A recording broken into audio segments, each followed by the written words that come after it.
E a gente vai falar de uma dor que não tem igual, sabia?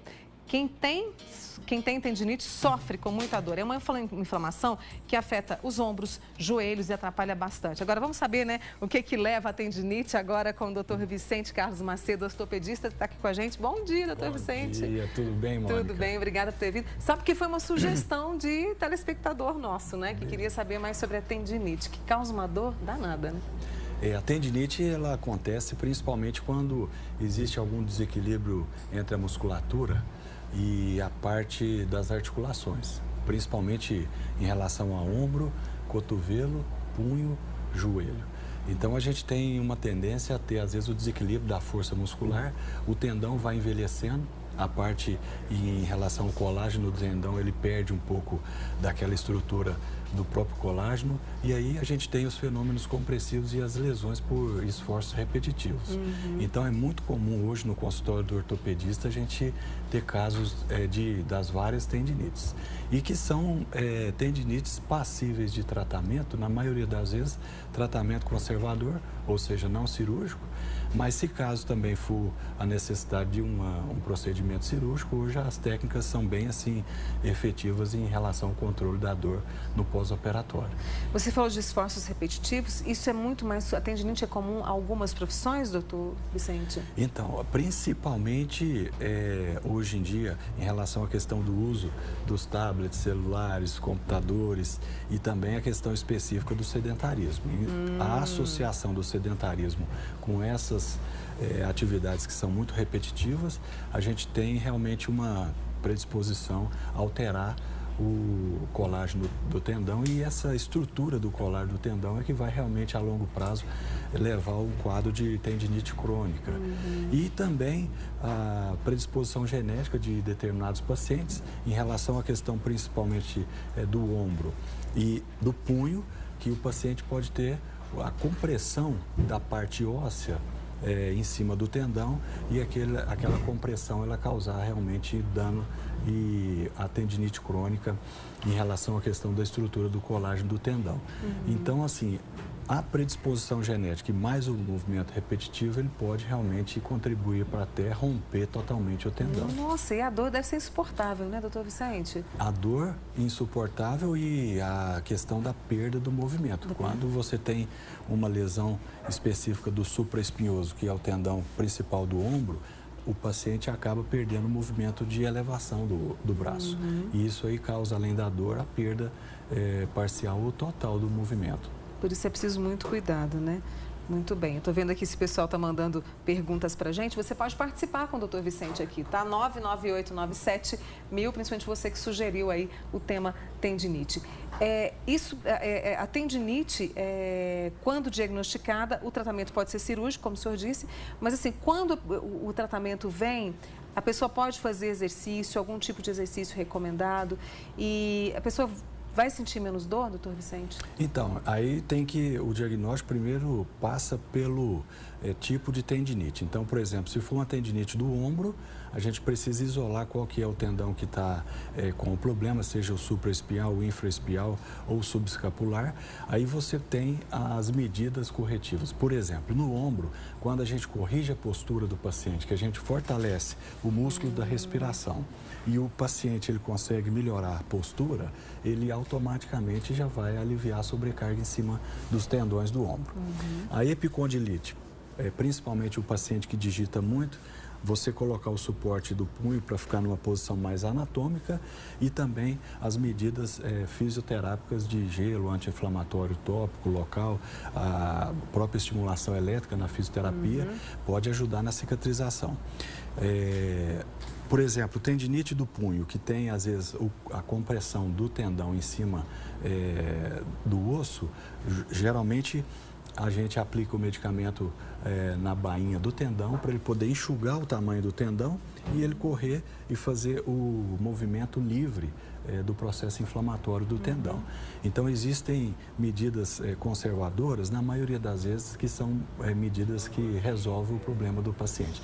Lógico, o paciente vai ter que readequar para a tendinite não voltar, ele vai ter que readequar toda a parte muscular ele vai ter que melhorar o arcabouço muscular para poder proteger os tendões.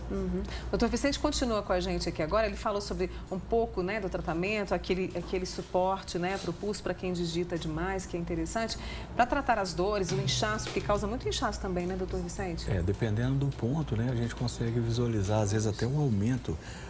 O paciente às vezes reclama e fala, doutor, apareceu um tumor, mas na verdade era realmente o processo inflamatório muito agudo em cima do tendão, que ele aumenta o tamanho do tendão e justamente o aumento do tendão é que faz ele diminuir a questão específica da fibra do colágeno e isso causa um processo inflamatório crônico e o paciente manifesta a dor. Um ponto de dor importante que eu acho nas tendinites é que elas sempre pioram à noite. Porque o rim, ele diminui a eliminação da urina à noite, então a tendência natural é aumentar as dores do paciente que tem a tendinite.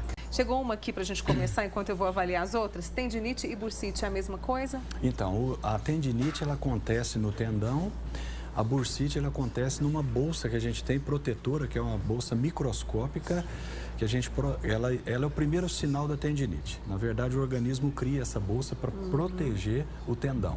Quando você tem um sintoma agudo, que o paciente nunca sofreu dor naquela articulação, você pode realmente fazer o diagnóstico de uma bursite primeiro, que é uma bolsinha, um amortecedor pequeno que o organismo tem, em todas as articulações praticamente, ombro, cotovelo, punho, quadril, joelhos.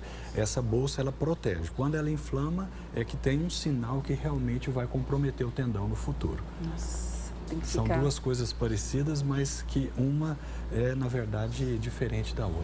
Eu tenho aqui, a pessoa não mandou o nome, ela tem fibromialgia e tendinite, síndrome do Policarpo. Como é que era? Túnel do carpo. Policarpo demais, do túnel do carpo, né? E ela sente muita dor nas juntas dos dedos. Pode ser tendinite ou é síndrome do túnel do carpo?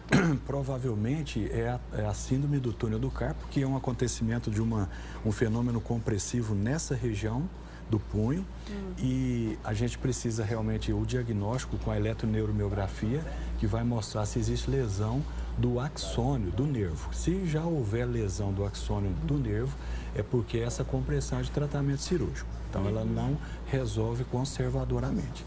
Porque você, tendo um fenômeno compressivo em cima do nervo, se você não retirar o fenômeno compressivo, a tendência é piorar e você vai lesando a célula do nervo. Então, a longo prazo, o paciente perde muito a força da mão. E a síndrome do túnel do carpo, ele causa também um distúrbio no sono, principalmente na mulher, porque o túnel do carpo acontece na maior parte das vezes na mulher, porque ele piora à noite, o paciente não descansa à noite, então ela causa também o distúrbio do sono e que vai afetar mais a fibromialgia. Nossa. E então, assim, o túnel do carpo é de tratamento cirúrgico quando houver já a lesão do axônio. Depois a gente vai falar mais especificamente sobre a síndrome do túnel do carpo. Aqui a Irene, ela quer saber o seguinte, ela sente muitas dores nos pés e pernas. Isso é comum na tendinite? Às vezes pode isoladamente ser um quadro de tendinite, mas quando é dor geralmente nos dois pés, nas duas pernas, às vezes pode estar associado com alguma alteração nas veias ou do retorno venoso para o coração, ou mesmo pode estar algum tipo de artrose no tornozelo, algum tipo de lesão específica de artrose mesmo, para poder falar que é nos dois pés. Porque geralmente a tendinite ela é um quadro isolado, ela não dá, vamos supor, simultaneamente nas duas articulações. É raro você ver, por exemplo, dois ombros afetados, dois joelhos afetados. Geralmente existe uma tendinite mais isolada em determinada articulação. Aqui, a Doraci de Monte Carmelo, ela disse o seguinte, está com uma dor constante no braço e aí o exame acusou bursite. Quer saber o que faz? Porque não para de doer.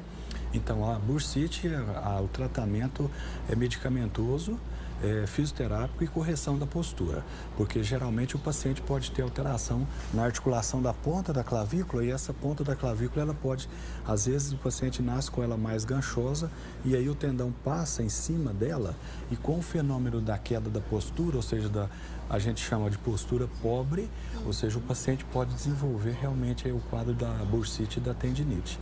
Então, assim, mas o ideal realmente é uma consulta com o ortopedista para poder realmente confirmar o diagnóstico. Dá o caminho, né? A Carol do Chácaras Tubalina e Uberlândia quer saber se pode usar bolsa quente ou fria. Geralmente, hoje a gente usa só a bolsa fria, porque ela inibe o processo inflamatório na hora que você coloca a bolsa fria e aí depois, na hora que você retira, aumenta o fluxo de sangue e o organismo consegue, o sistema imunológico, resolver a lesão. Tem aqui uma pessoa, não deixou o nome, ela diz que sente muitas dores nas mãos e ela não está dando conta de segurar o celular direito. Pode ser a síndrome do túnel do carpo? Provavelmente a síndrome do túnel do carpo. E a característica fundamental da síndrome do túnel do carpo é que o paciente às vezes sente dor atrás da escápula, sente o formigamento, principalmente à noite, e sente também às vezes a mão esquentar e esfriar, principalmente na hora que acorda de manhã. Eu tenho aqui o José Duarte, bom dia. A esposa dele tem tendinite, trabalha na área de telemarketing. Está sentindo muita dor nas juntas dos dedos. Algum exercício para melhorar? Além o Douglas passou para a gente também algumas coisas, né? Geralmente os alongamentos e o treino de força muscular vai melhorar bastante a questão da tendinite, porque aumenta também a força da musculatura e o impacto vai todo na musculatura, ao invés de ir o impacto todo no tendão. Tem uma pessoa que está perguntando qual remédio deve tomar porque tem a síndrome do túnel do carpo. Aí tem que procurar o especialista, né, doutor? Procurar o especialista. Mas hoje tem medicamentos à base de vitamina B que melhora bastante também a sintomatologia. A gente prescreve antes da cirurgia e logo depois da cirurgia também para poder melhorar a dosagem de vitamina B do paciente. A Cecília de Uberaba, que tinha mandado a pergunta dizendo que sente muita dor nas juntas, né? Diz que realmente não dorme muito à noite, por isso é preciso disciplina para poder seguir o tratamento e melhorar essa questão do sono? E principalmente assim, fazer a eletroneuromiografia para a gente poder confirmar o diagnóstico e se realmente existe lesão do nervo. Porque se houver lesão do nervo, o tratamento é cirúrgico. E a cirurgia do túnel do carpo é uma coisa muito simples, 5 minutos você faz a cirurgia. Tem aqui uma pessoa que está mandando uma pergunta, ela não mandou o nome. Bursite troncantérica, é isso? E manguito rotador é a mesma coisa que tendinite? Ela quer saber o exercício para bursite troncantérica. Então, a bursite troncantérica, ela acontece aqui nessa região do grande trocânter, na lateral do quadril, principalmente na mulher, porque a mulher tem a bacia mais larga e às vezes a mulher que é sedentária tem a tendência a ter a diminuição da força da musculatura lateral do quadril e aí o osso ele passa em cima da musculatura do grande glúteo e causa essa bursite trocantérica. Geralmente o alongamento que você faz, torce o tronco, esse alongamento melhora bastante a bursite e realmente a fisioterapia com medicamento para acelerar a cicatrização do tendão. E aí o pessoal vai fazendo tudo isso, vai conseguir ter uma qualidade de vida, né? Aqui está chegando a última pergunta, a Elisa do Granada. A mãe trabalha em restaurante, pega muito peso e sente muita dor nas costas, onde adormece o braço. O que ela deve fazer? Então, se está adormecendo o braço, precisa pesquisar a coluna cervical, precisa pesquisar também a síndrome do túnel do carpo, porque às vezes você pode ter uma hérnia de disco na coluna cervical que pode estar dando e gerando a questão da dormência ou mesmo o túnel do carpo. Aí precisa procurar o especialista. A gente vai falar sobre a síndrome do túnel do carpo em breve, tá? Reforçando o convite para você voltar, viu, Vicente? Esse é o Dr. Vicente Carlos Macedo, ortopedista que esteve com a gente aqui, falou muito sobre a bursite, tirou essas dúvidas bursite, aliás, tendinite, né? E a diferença com a bursite. Muito obrigada, viu, Dr. Vicente, por responder todo mundo aqui, obrigado, tá? Mônica, obrigado. Boa semana e também feliz ano novo, viu? Feliz ano novo também. Obrigada.